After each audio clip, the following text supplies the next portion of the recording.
Well, hello everyone. This is Tom and Heather from Shadowfields, and this is Monday in the studio. Monday in the studio. And please like, share, subscribe to our channel. Click on that notification bell so you can stay connected to us whenever we go live. And by the way, tell your friends about us because we're still at 285 on that channel. We need 1,000. We need 1,000. Every one of you needs to send this out to like 500 of your friends. So yes. And by the way, Tom just said, say hi, like it was an order or something. It is. It is absolutely an order. I can't believe you're into ordering people now. What is everybody? But that's how you teach as well. What's everybody drinking tonight? Well, we have a Chardonnay. Tuning in from Ohio, Dave. A little play on words, I say. There we go. You must know the topic. Tony Skarouk is here. What do you have to drink? Oh, my Arnold Palmer. Bless him. Bless him. Was there anything like this drink before him? They used to call it sweet tea, no, lemon. They used to call it tea and lemonade, half and half. Yeah, but this is, it's more of a fancy name. Yes. So how are you doing? You're tired tonight. Let's just call it like tired. for what it is. Yes. Yes. It's a Monday in the studio. It's been a rough weekend. Yeah, it's been a rough weekend. So we've had some good things that have happened this weekend and some bad things. So you played at a funeral.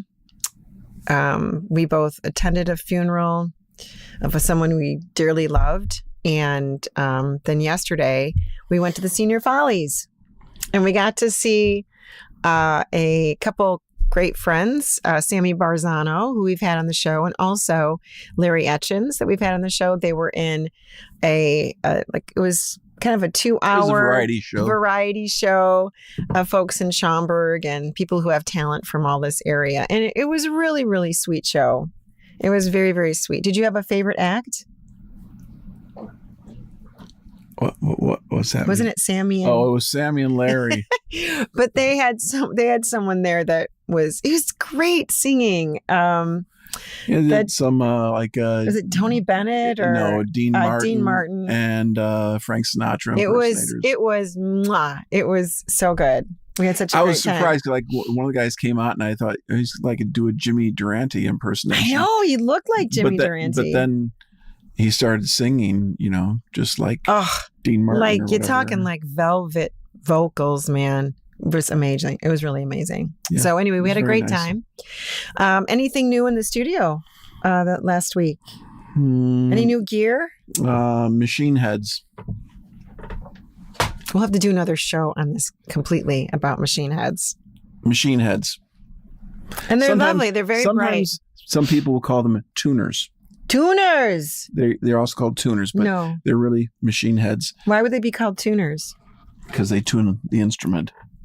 See how I did that teaching? Just like really cool, like under the cover like that. You're like a teacher. Really almost. Mm-hmm. So Dave is having Diet Pepsi, Shirley wine. What color wine? And George, he's having nothing. How about you give him one of those ice creams that's in the freezer on me? You could give it. Yeah, I'll allow that.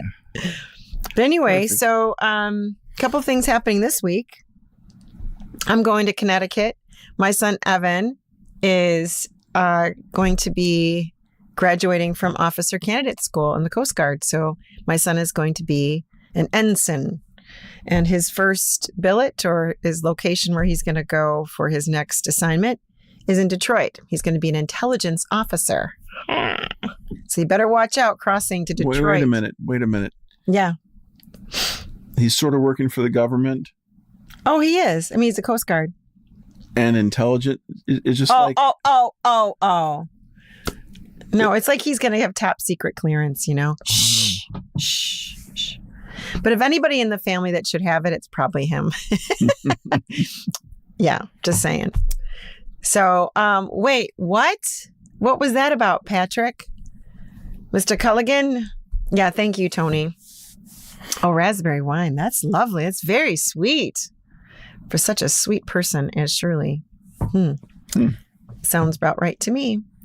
All right. So tonight we've decided, and thanks to Tony Skarouk for this topic, but I think we're going to take it a little broader, Tony. We're going to take it the whole spectrum of tuning, if you wish. Why did you say it in that inflection? Tuning? Is it might possibly be a joke? No. That goes along with it? We're not doing that joke. Then why did you start it? I didn't. You did so. No, that was a Russian accent. No. Okay, so we've got here on the table, we've got some articles of tuning. So talk about the difference in why does anything need to be tuned? People find it more pleasurable to listen to when things are in tune. Yes. Some people have a real problem with tuning where it's like it drives them absolutely insane if anything is even slightly out. People with perfect pitch. I do not have perfect pitch. You don't? I thought have you did. Mostly perfect pitch. Mostly. There's some things I can call out, and I can say, that's a blah, blah, blah. Mm-hmm. But it's usually more tonally. And from playing all these instruments, I can tell what chord they're playing just by the inversions or whatever. So anyway. So can I give you an example of a story of bad tuning? Okay. Okay.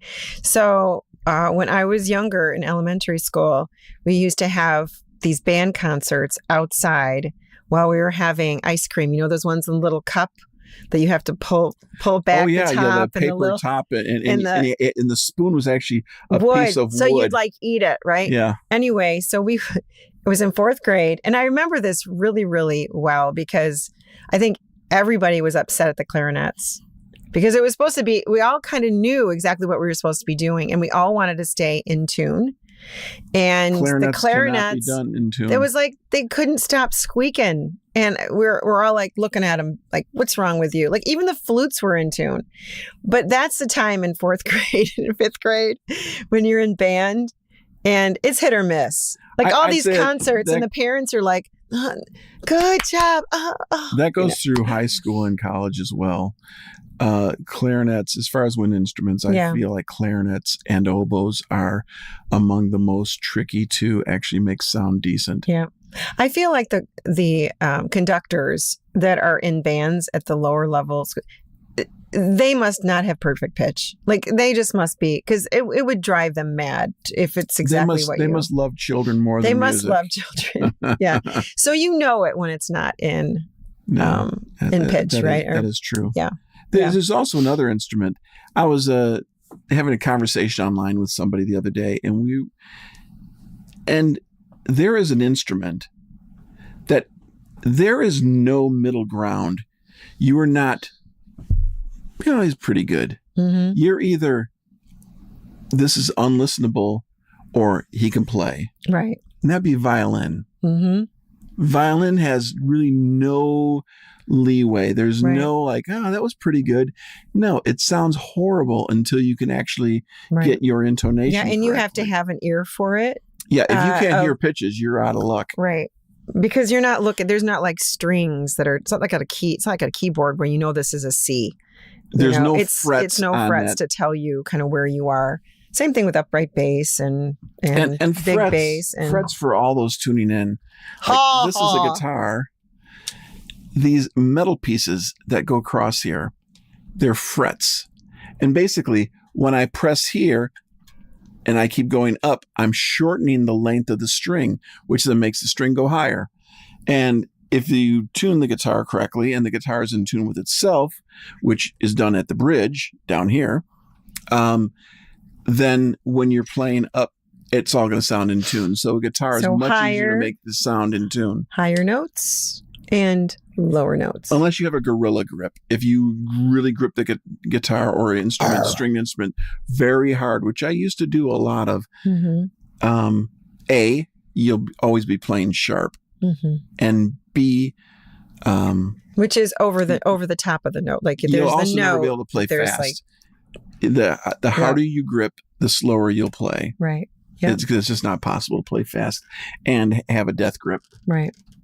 So I think one of the things that's kind of interesting about being in a band is everything when we're all together, everything has to be in tune. I mean, there's some leeway here or there, but our vocals have to be, in the right pitch, and the instruments can't be wildly out of tune.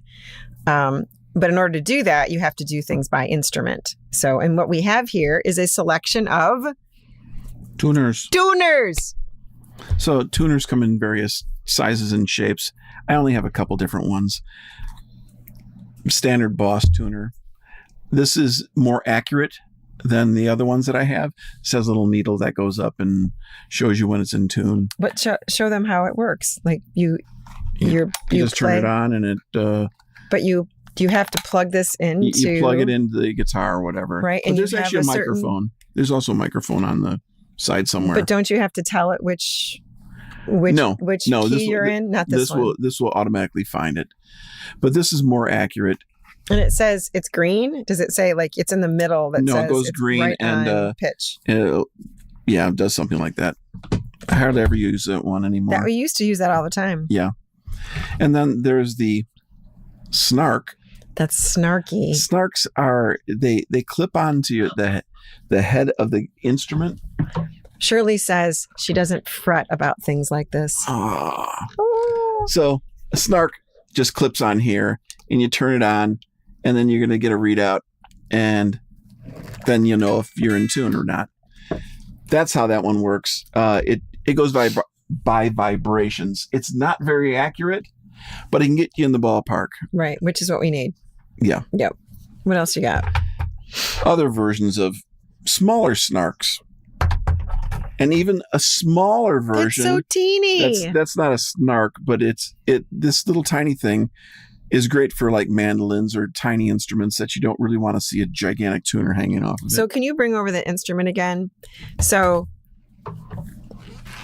you take these tuners, you play a note, right? Yeah. And then if it's out of tune, you use the tuner. Yeah, the tuning machines. Tuning machines. Yes. See, isn't that good? Yeah. I like how everything's coming together, don't you all? Like yes. It's kind of coming together. There'll be a quiz after the end of this. So we always say that we never do. I know. I should collect because nobody will come back to take the test. If you win the test, you'll get a free ticket, maybe. Okay. So now that we have all of those, and every instrument has a different tuning as well. So yeah, talk about that. Well, in a show, I'll play possibly 7 different instruments. And out of those 7 different instruments, most of them have a different tuning. And when do you normally tune? 4 hours before the show starts, I'll be tuning and tuning and tuning and tuning and tuning. And then in the middle of the show, I'll be tuning. Mm-hmm. Right after every song, I'll be tuning. What is the hardest one to keep in tune? Probably the mandolin. Mandolin. That's the one you play a lot. Yes. A mandolin is hard to keep in tune because, first off, it's a dual course. What I mean by that is a mandolin has 2 strings, where a guitar has 1 string per note. Mm-hmm. A mandolin has 2 strings per note. Mm-hmm. Also, this scale length from the bridge to the nut at the top, that's typically 24.5 to 25.5. Mm-hmm. That's what a guitar is typically. A mandolin is 14 really inches. Short. Yeah. So it takes very little bit to make it go wildly out of tune. Yeah. Yeah. Just because the shorter the string, the easier it is for it to sound out of tune. I thought it'd be the bouzouki. The bouzouki seems to always have a hard time staying in tune. A bouzouki is like a giant mandolin. Yeah. So the mandolin family, right, it's hard to keep in tune. To a degree, and just because it's not just 4 strings, there's 8 strings. Mm-hmm. There's 2 of each. Mm-hmm. So you have something else here. What is this that you right there? Yeah. Is that a tuner? No, this is just when I'm tuning. I often just have a piano on my telephone, so I can find my notes. I thought at some point we should play Monday in the studio. That little that'd be a little rough. Maybe someday. I'm always looking for that. Our little entry music. Yes. Okay, so what else you've got there? Do you want to share that, or is that maybe taking us off? Beyond. Yeah, maybe on that. Yeah. Oh, go ahead. Speaking of tuning, often when you're playing, especially acoustic guitar, you want to use, some people call them cowboy chords, Mhm. like Right. these are all first position chords. Well, if I can get in the, there we go.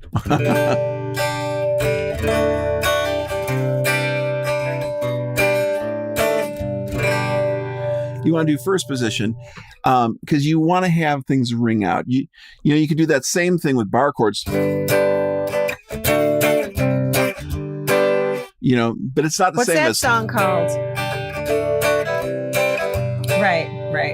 on acoustic guitar. You want to have as many open strings ringing as you can because that's what makes an acoustic guitar sound like an acoustic guitar, not like an electric.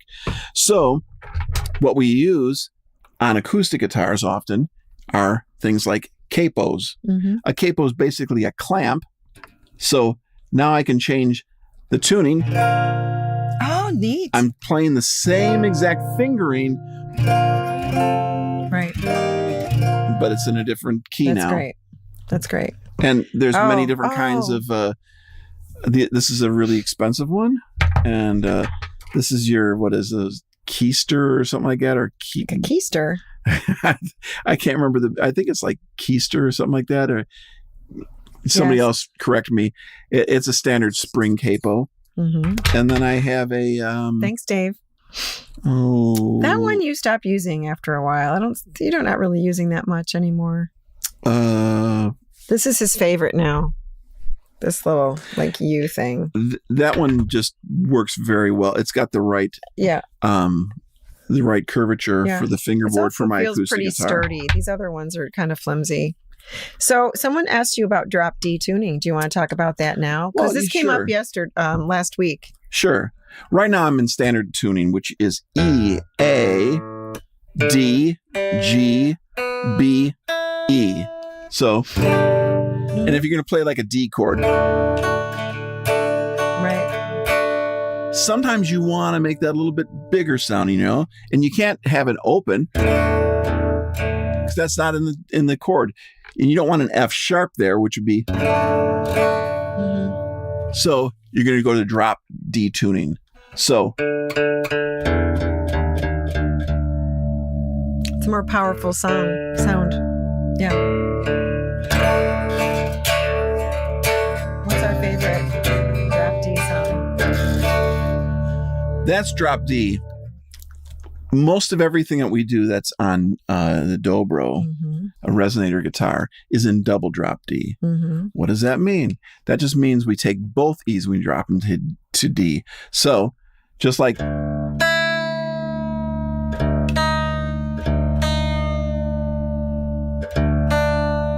Do you hear it's becoming tuned? No,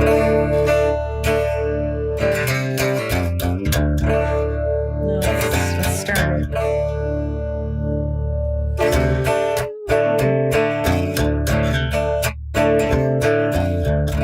So you get the idea there. You know? It's kind of like that more gutsy, swampy stuff that I like.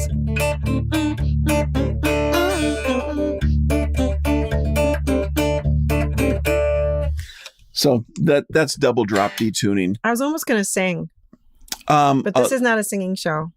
A lot of instruments, such as the bouzouki, the Irish bouzouki, will be tuned. It has courses, but often they don't go with the standard tuning, which on those it's G, D, A, E.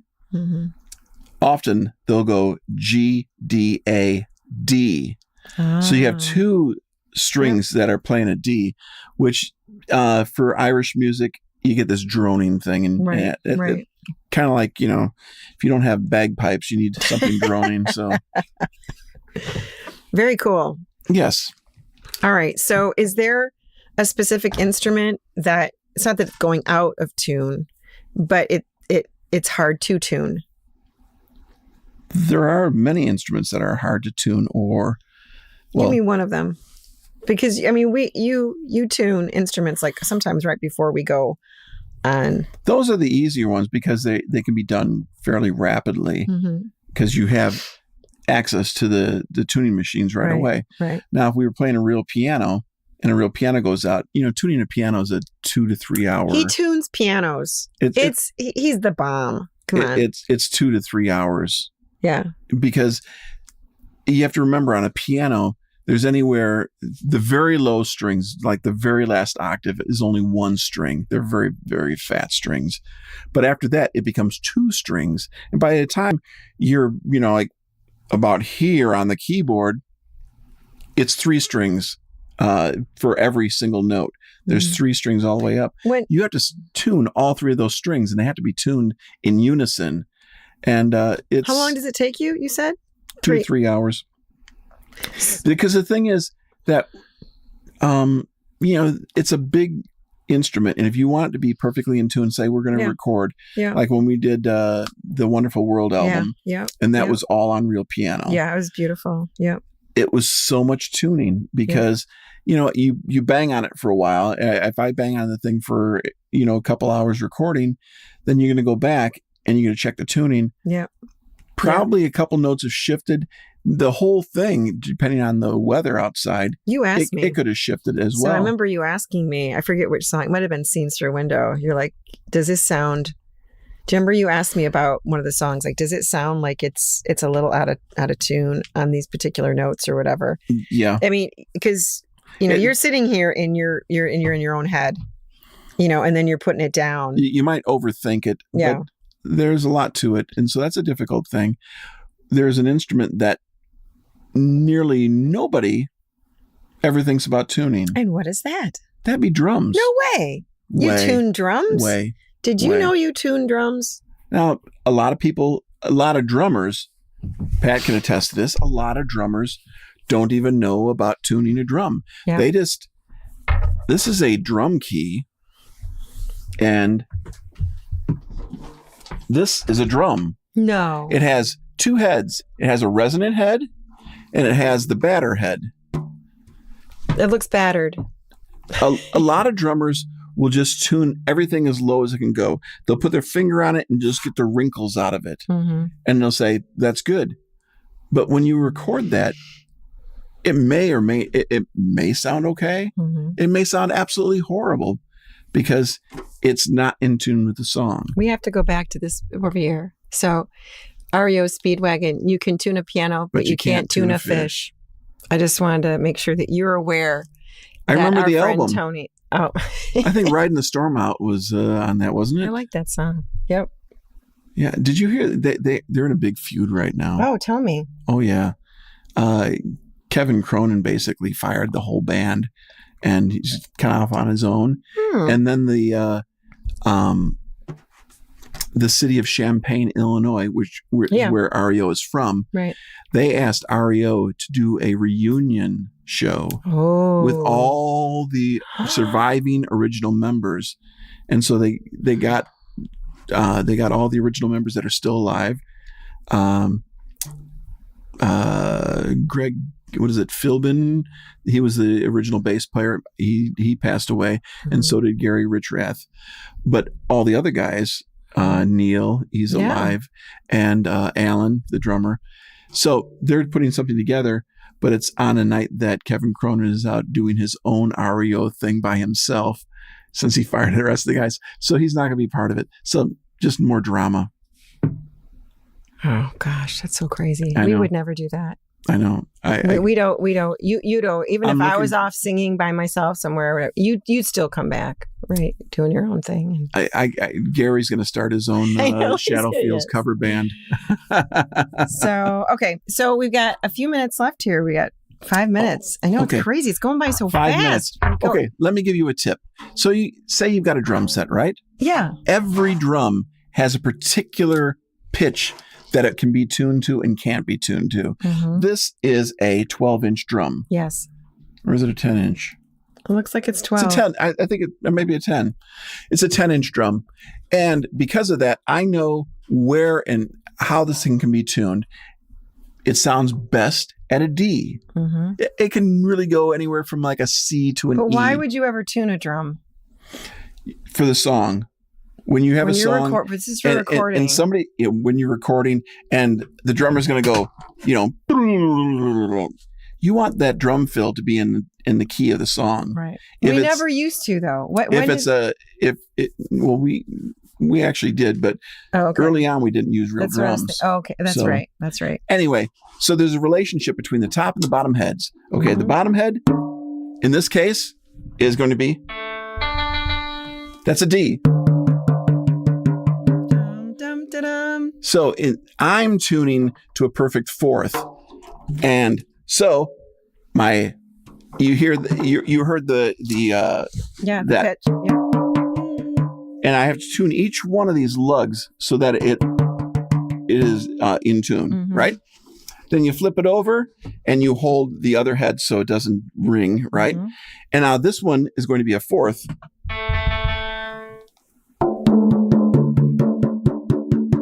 It's a little flat right now. Right. So I tune up.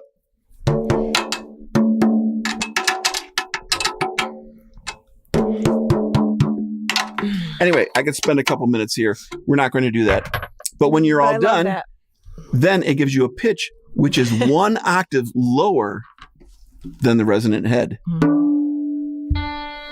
Yep. But now we're going to hear. That's where the drum's going to sound like. Isn't that interesting? That is very interesting. Because nothing is at that pitch. But the interaction between the top and the bottom head makes it that way. Very cool. And in this case, the bottom head is setting the pitch. There you go. That's a very key thing. I think though, when you're thinking about recording, that's just one element of tuning. We talked about the piano needs to be in tune. But there's also when we're singing and we're not exactly, there's a lot of elements of tuning that you have to deal with when you're actually mixing the song. Well, if we're mixing and one note just lilts every once in a while, we'll run out of breath and that note will just go just a slight bit or flat. Or the violin has to, Gary. So a recording is permanent. That's what people are going to remember. Yeah. So you're going to want to make sure that everything's in tune. And unfortunately, people don't know what real singers sound like anymore. Like Freddie Mercury. If you listen to Bohemian Rhapsody, all the tracks there, you can get it online and you can hear all the harmonies and things like that. Are they perfectly in tune? No. Yeah. But people now, if you listen to the radio, it's appalling how much tuning is on things right now. There's no swoop into a note. Everything is just bang, bang, bang, bang. Yeah. And to me, that takes away the emotion. Is there some song that you're surprised that it was really successful because it was so out of tune? So out of tune? Yeah, it was out of tune. All blues and blues-based songs. Robert Plant from Led Zeppelin notoriously sang out of tune. He would bend notes and he wouldn't quite get to pitch. But that's what gave it that character. Yeah. If everything was put to a grid and everything was perfect, it wouldn't have that same impact. Right. Perfection isn't perfect. There's no emotion in perfection. Right. Perfect isn't perfect. No. Well, how'd you guys like this? Okay, there you go. Is it fun? That was school Tony, for the night. did you learn? So you guys put your learning hats on. I hope you learned something today. I want to make sure that all of them know about what's coming up on May 16th. What do we got going on? We are playing at Hey Nani in Arlington Heights. It's a very nice, small venue. I think it seats about 100. And it has, like cocktail tables. It's very small, very intimate, and very nice sound.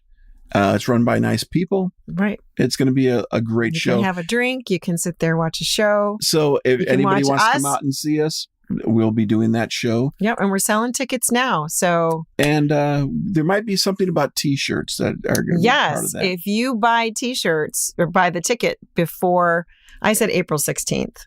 Okay. You can get a free T-shirt from me. Do you have my size? So what's your size? Quadruple XL. Okay. So it's 8:30. Please let us know if you buy a ticket to the Hey Nani show and let me know your size T-shirt and we'll have it there ready for you at the door. So thank you so much, Tom. Yes. That was great. Okay. Wonderful about tuning. And we'll see you next week. Same time, if same you have place. any questions, anything you want us to talk about or anything like that, give us a topic or two. That was kind of fun. Yeah, we having topics is great, and we Yep. also like to interview people. So tell us who you'd like us to interview. They have to be living, and Really? somebody that we can actually get to. Well, thank you so much. You guys are awesome. Thanks for joining All us on this this trip of music. And this has been Tom and Heather from Monday Shadowfields. in the studio. Please share, like, subscribe, and click on that notification bell. You guys know what to do. And please tell your friends about us. And yeah. If anybody needs their drums tuned, I can be rented out for for tuning. yes.